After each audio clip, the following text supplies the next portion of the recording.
Good evening, everyone. I'm just here, as I have done before, to give you guys a speaking order, so we are good and squared away on this. First, you will be hearing from Minnesota Governor Walz. After that, Department of Public Safety Commissioner Bob Jacobson, Jacobson. After that, Bureau of Criminal Apprehension Superintendent Drew Evans, Evans. After that, you'll be hearing from Brooklyn Park Police Department Chief Mark Bruley, Mark Bruley, and then State Patrol Colonel Geiger, Geiger. Yep. I'm sorry, I'll get that for you. Lieutenant Colonel Geiger from the Minnesota State Patrol. Yep. Yes. Jeremy.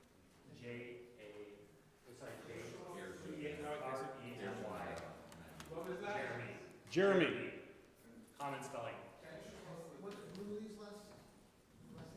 Please choose Mark. Mark. Yes, Bruley. And it's Jeremy, G-E-I-G-E-R. Geiger is last name Geiger, correct. And it's Lieutenant Colonel? Correct.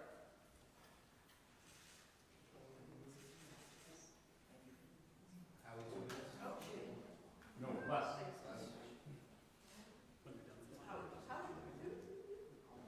It's over there. I left it with you guys. And then let's put it on the podium.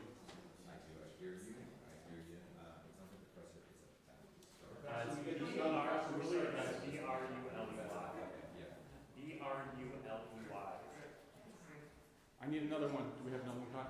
Yes. What's that? Do we have another one? Jake has some.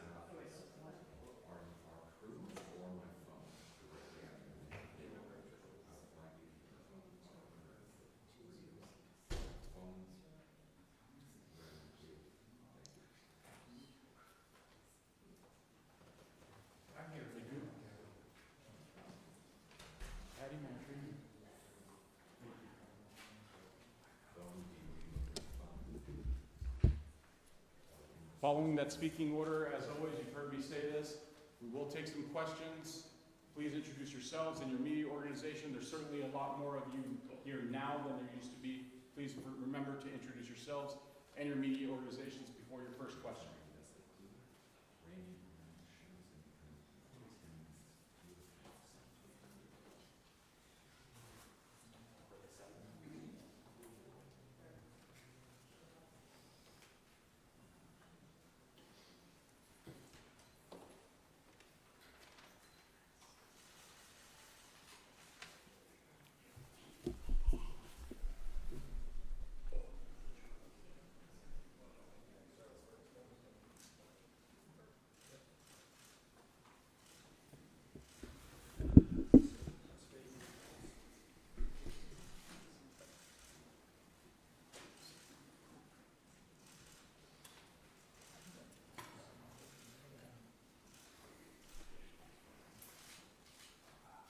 Good evening.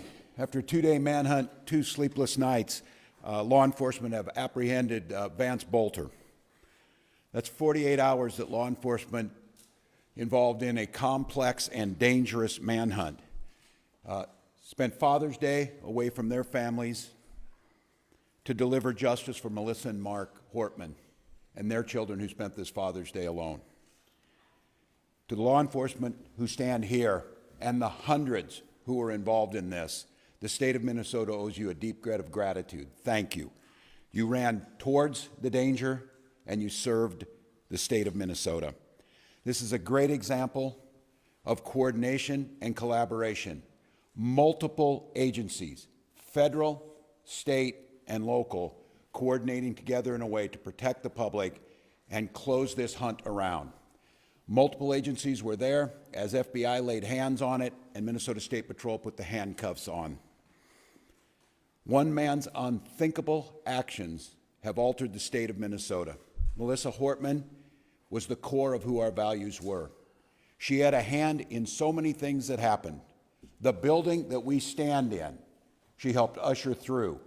so that we could respond from the State Emergency Operations Center with the professionalism and giving the tools necessary to law enforcement to do their job.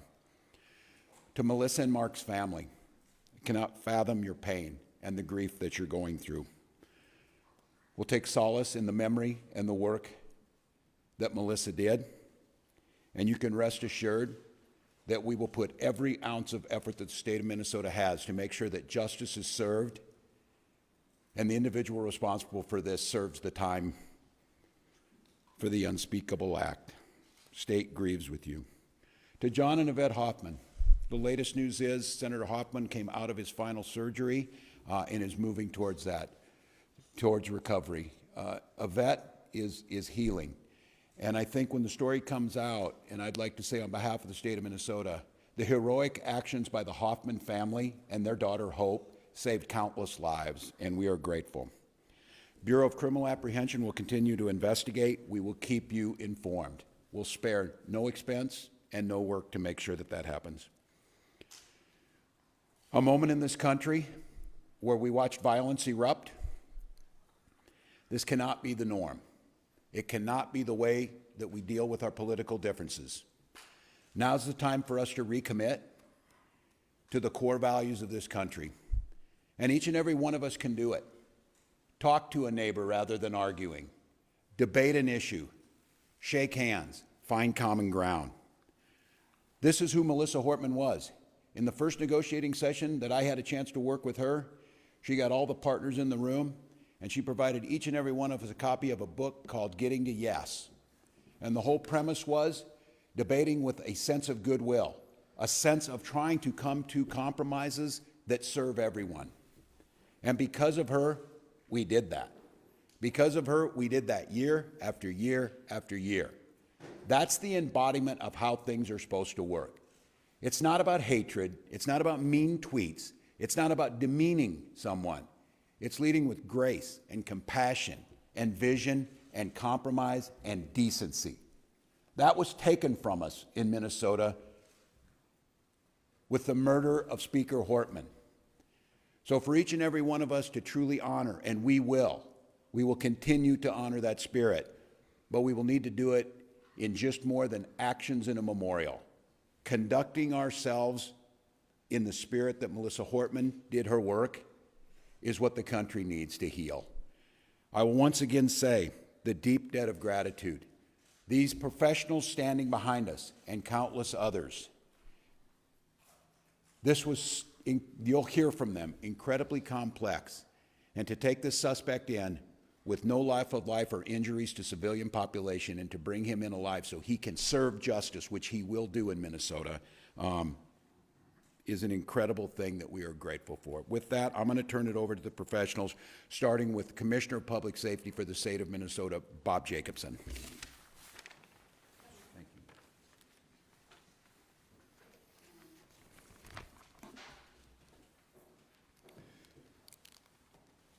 Good evening. It's good to see you all here tonight. Thank you for coming in. My name is Bob Jacobson. I'm the Commissioner of Public Safety. And again, it's my honor to serve in that position. First of all, I want to thank all of the law enforcement agencies that have been working tirelessly over the past 2 years since the shooting at Senator Hoffman's home. The coordination between state, local, and federal law enforcement partners is the reason we are here tonight, and the suspect is in custody. Boelter exploited the trust our uniforms are meant to represent. That betrayal is deeply disturbing to those of us who wear the badge with honor and responsibility.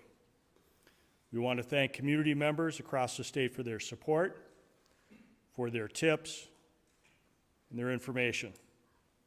And I want to thank Governor Walz for his continued support through this very difficult time. With that, I will pass this off to Superintendent Drew Evans of the BCA. Thank you. Well, good evening, everyone. My name is Drew Evans. I'm Superintendent of the Minnesota Bureau of Criminal Apprehension. As was noted and was previously described, Vance Boelter was taken into custody in Sibley County.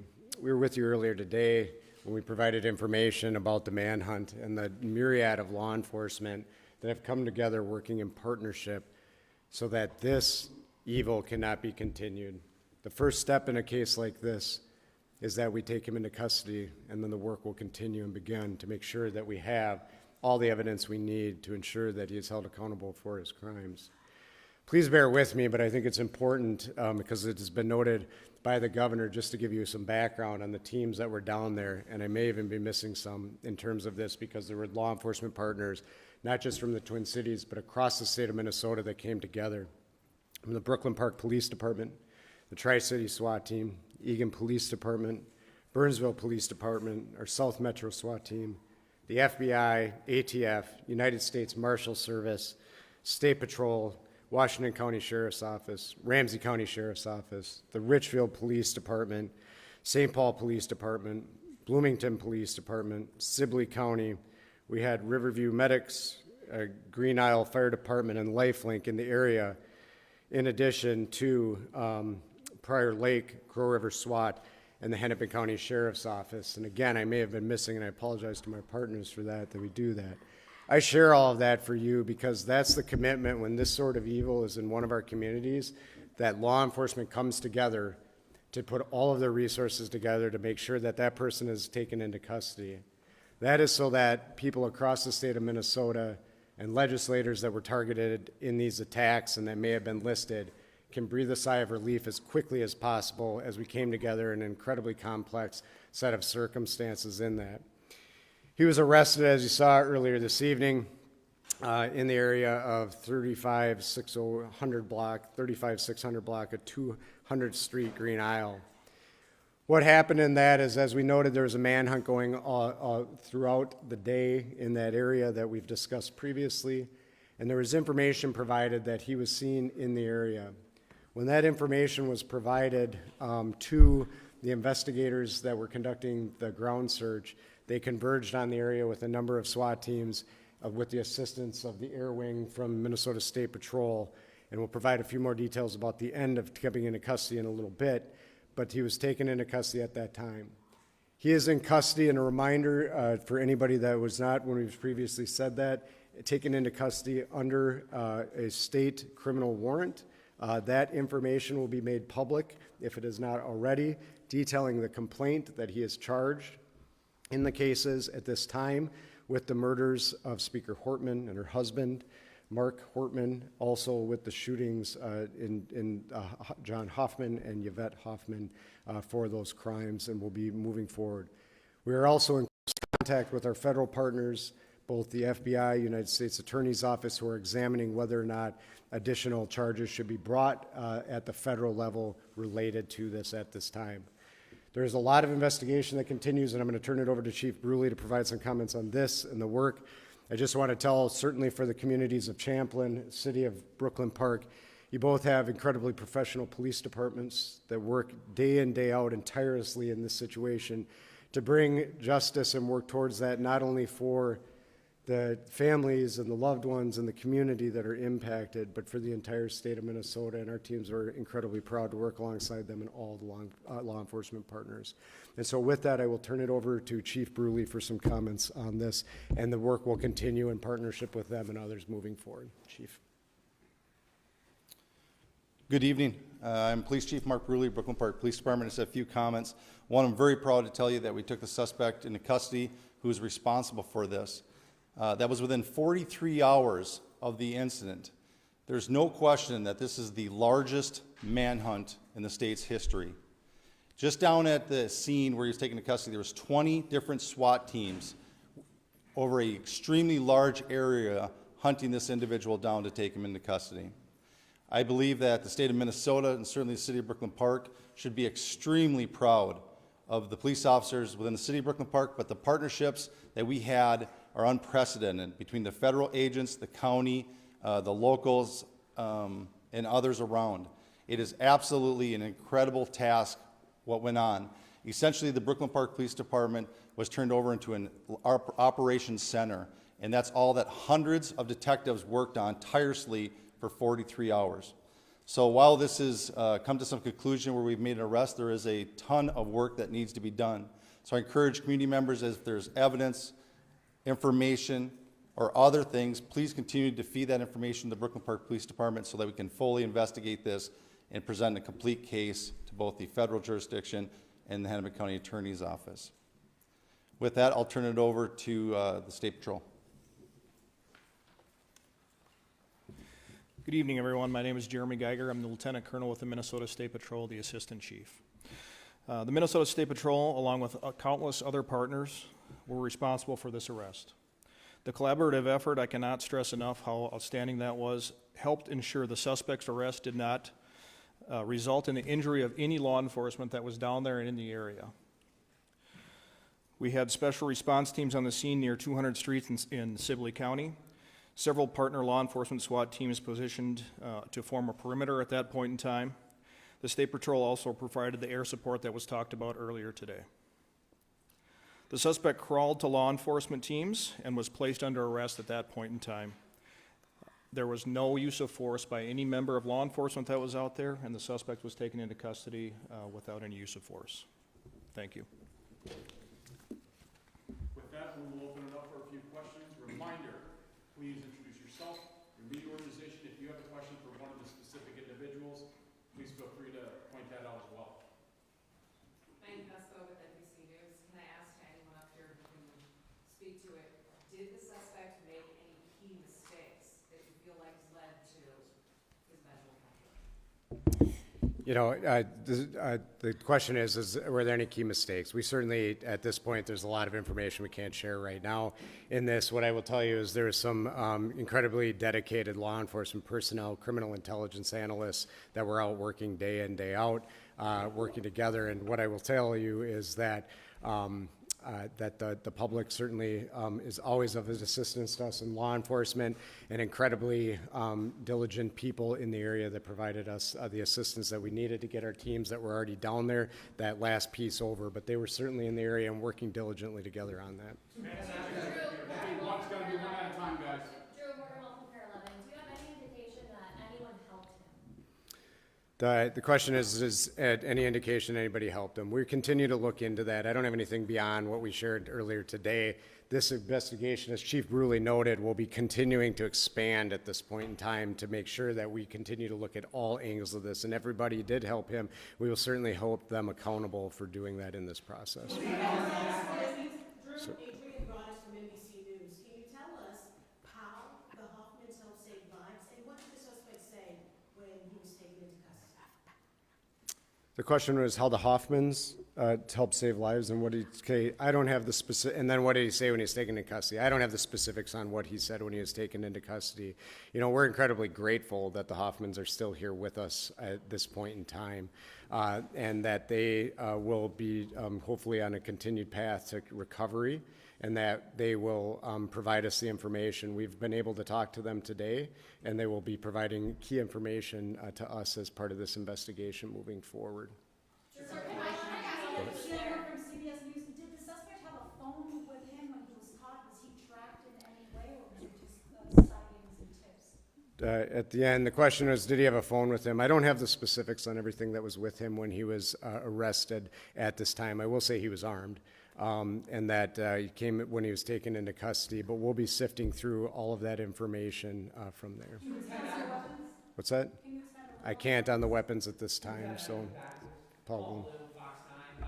Just kind of elaborating on sort of the Hoffman question. To me, the encounter at Speaker Hortman's house with, I believe, the Brooklyn Park Police, there was a gunfire there. The fact is, he then had to abandon that vehicle with several weapons. Yeah.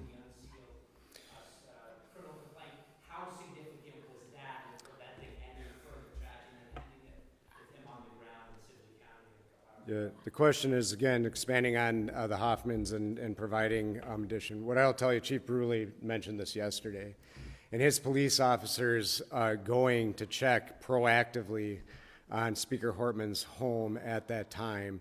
If that had not happened, I have every confidence that this would have continued throughout the day. By his officers encountering him at that, he was forced to abandon the vehicle that he had at that time and lead to what we got to today. So by that incident occurring and the law enforcement communication that was occurring, it allowed the proactive approach that was able to get to the point where they were able to now eventually take him into custody today. Can I express Go ahead. Thank you. I just want to clarify, there's a little bit of detail that the Ramsey County Sheriff has provided. I just wanted to see if we can nail it down. So the detail that he had provided to the Star Tribune is that for about an hour, Boelter had tried to evade arrest, and that 8 teams crawled in a ditch to try to corral him. I don't know if you have that level of detail, but additionally, because you were able to take him into custody without incident, what did your law enforcement officers say to him to lure him out and have him taken peaceably?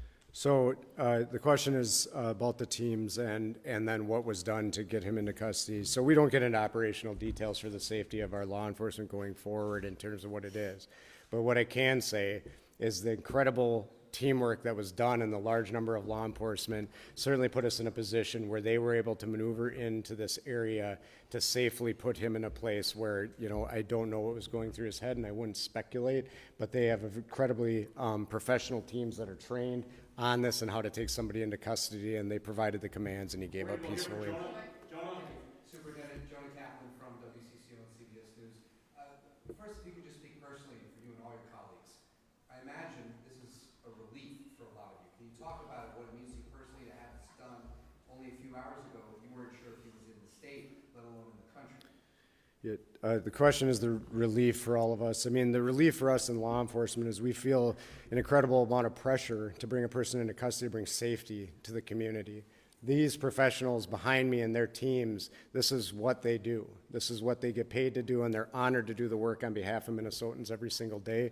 So the relief is that we can bring that sense of relief to communities across Minnesota, legislators that were on that list, and that's what we want to do. Matt Sepik with the Youngers. At what point did you get the call and from whom generally that he was in that area in Reno? The question was on the call and when did we get it? It was happening over the time. I don't have the specific timeline, but we were alerted as soon as there was a spotting of the person in the area for all of the command staff here, and as our teams continue to work and as they worked in and honed in. Can you speak a little more about the technology that was used? You said today earlier that you received about 400 tips. Yeah. You know there was surveillance footage that was used for pictures. You just mentioned, or someone talked about the air team. Was it a fixed wing? Was it a helicopter that was following him? What role did technology?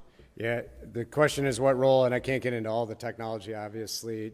Just some of it is that we don't share the information to make sure that we protect it, so it's utilized going forward. However, I will say that both UAVs throughout the day are incredibly important to our teams, unmanned aerial vehicles that we use, that there were numerous ones out there providing that, and then our helicopter in this situation provides an incredibly important bird's eye view that also allows us special views to be able to see individuals such as infrared and others that we utilize on a regular basis. So technology in cases like this are incredible tools to be able to supplement the great hard work of all the people that were on the ground every day.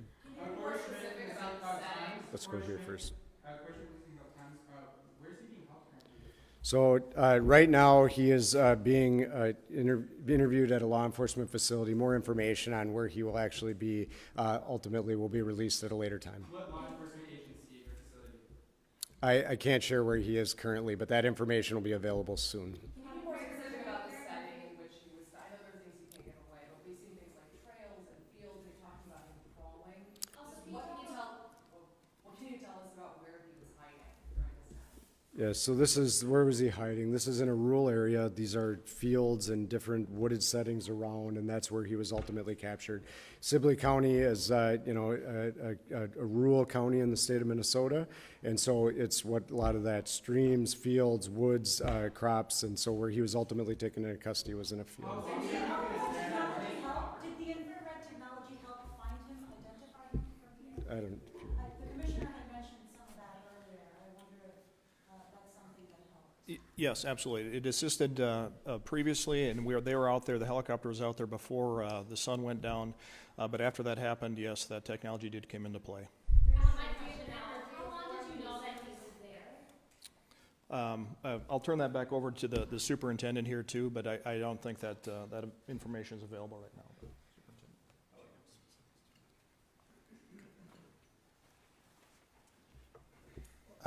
Mark Bruley, Police Chief, Brooklyn Park. The question is how long did we know that he was there?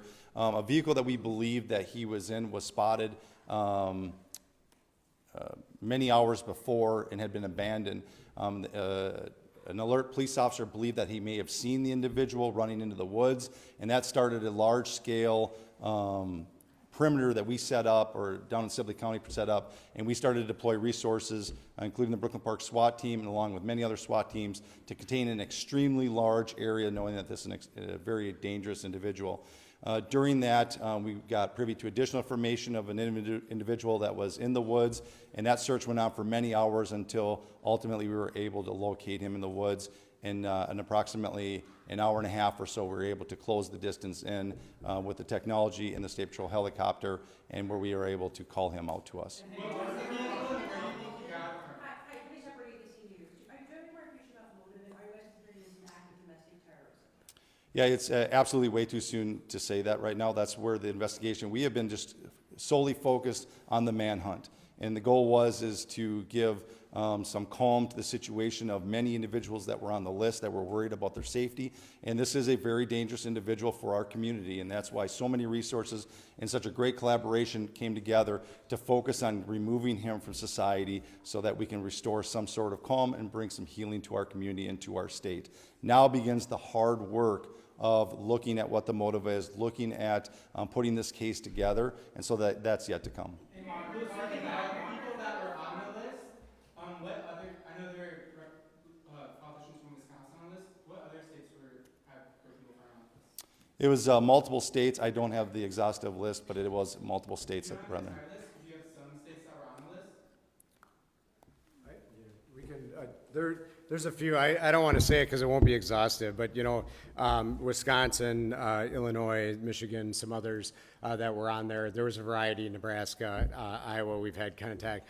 What I will tell you, and I will not get into any more specifics beyond that, we are in coordination with our federal partners and our fusion centers in those states to coordinate with local law enforcement and the FBI in those states and the state fusion centers that are there to be able to provide that information and notify those individuals that they were on that list. Are you concerned that there's other people out there that could have been working with them? The question is, are we concerned there's other people out there that could be working with them? We will fully explore that. I've said on this, we are relatively confident, we are confident that the violence that he committed and the murders he committed and the attempted murders, that he conducted that activity alone.